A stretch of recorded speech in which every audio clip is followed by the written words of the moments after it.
What if this life, with all its joys and its sorrows, is not the final chapter?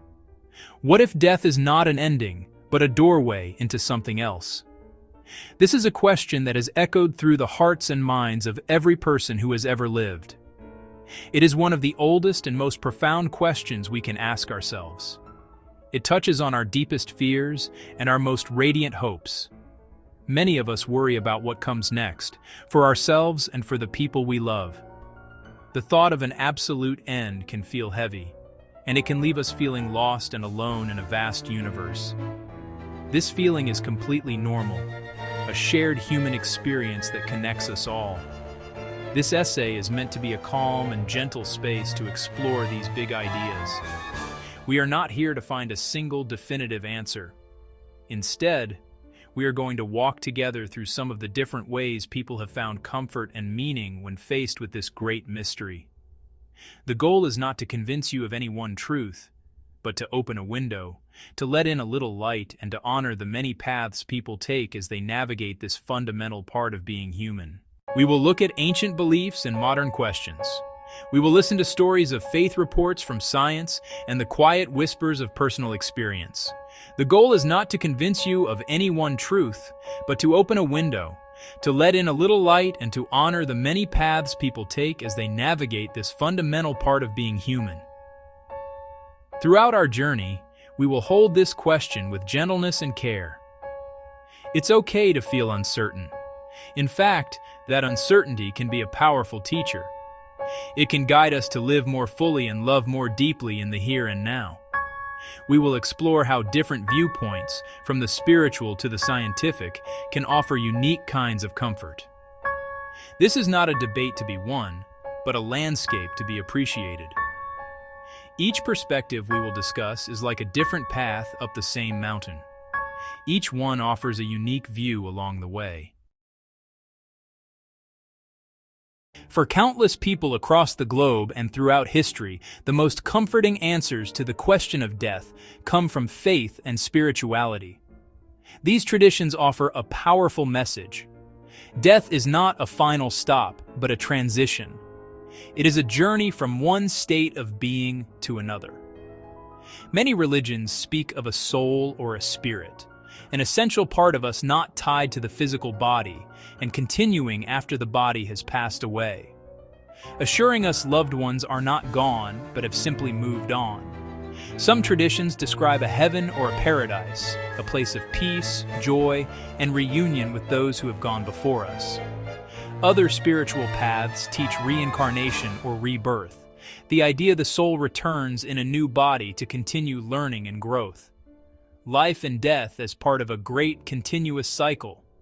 Stories, teachings, and rituals help people grieve and find ongoing connection.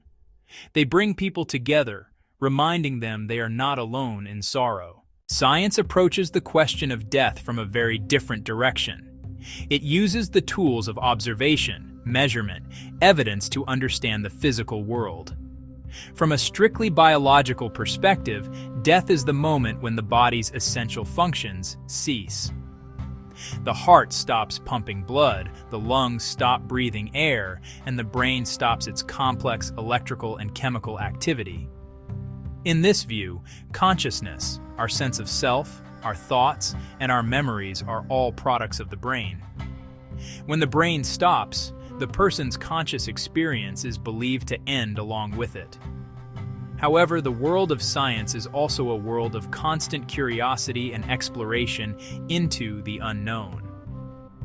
One of the most well-known is the study of near-death experiences, or NDEs. Thousands resuscitated have reported extraordinary experiences. They often describe leaving their body, traveling through a tunnel toward a brilliant light, feeling an overwhelming sense of peace and love, sometimes meeting deceased relatives. Hypotheses include surges as the brain shuts down or lack of oxygen affecting perception. These stories do not serve as proof of an afterlife, but they are a profound puzzle. Ultimately, science reminds us to be humble and to keep asking questions. It reveals a universe far more strange and wonderful than we can imagine. Section 4. The Language of the Heart. Personal Stories and meaningful signs. Between the grand narratives of religion and the rigorous methods of science, there exists a vast and deeply personal world of individual experience. Quiet and powerful reasons to feel that death is not a final goodbye. A grieving person might suddenly smell a partner's favorite perfume in an empty room. A vivid, comforting dream where a lost parent appears, healthy and happy, offering a message of love and reassurance. A small object, a feather, a specific coin, a smooth river stone, appears in an unexpected place and feels like a deliberate sign. For the one who finds it, the meaning is personal and profound. The human mind is powerful, especially in grief. Hopes and memories shape perception. A dream might be the mind processing sorrow. Yet to dismiss these experiences is to miss their importance. They help heal and show that connection endures. These perceived signs and comforting dreams are the language of the heart, and they help heal the deepest of wounds. Section 5. A legacy woven into the world.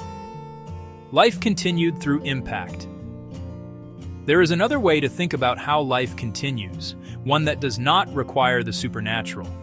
Our lives ripple outward, creating change, shaping others. Our lives continue in our children, our work, our kindness. Think of a dedicated teacher inspiring students for decades. That teacher lives on in curiosity they sparked, in confidence they built, and in love of reading passed to hundreds. Influence multiplies through every life they touched.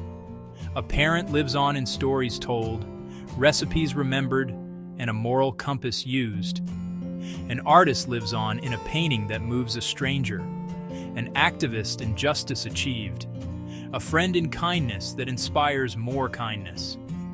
Our actions become threads woven into the tapestry of the future. This perspective offers comfort without needing certainties about consciousness. Death changes our role in the story, but it does not erase the chapters we have written. Our influence continues, echoing long after we are gone. By purpose, kindness, and love, we build a form of eternity. Section 6. The Gentle Art of Remembrance. How memory builds a bridge. People remain with us in our memories. Memory holds laughter, the warmth of a hand, and the little ways they were themselves. It keeps their stories, their jokes, their advice, their love alive within us.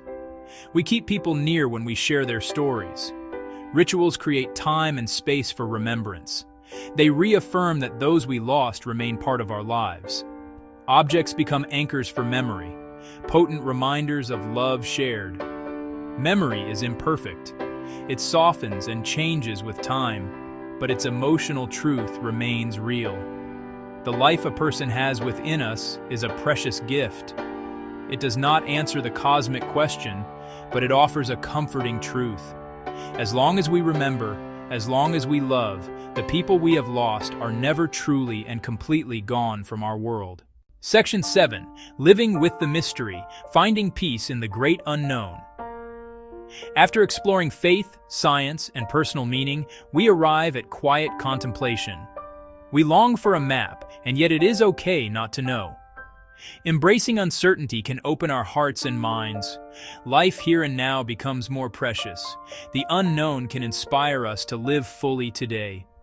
Say, I love you. Forgive quickly. Offer a hand. Pause for simple beauty.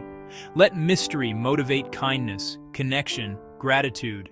In the end, what if death is not the end? The question itself is a gift. It invites us to consider how we want to live. Perhaps we will meet our loved ones again in some form. Perhaps our legacy will be love and kindness we leave behind. Choose connection over separation, memory over forgetting, and love over fear. In wonder, we find room for hope, and for many of us, that is enough.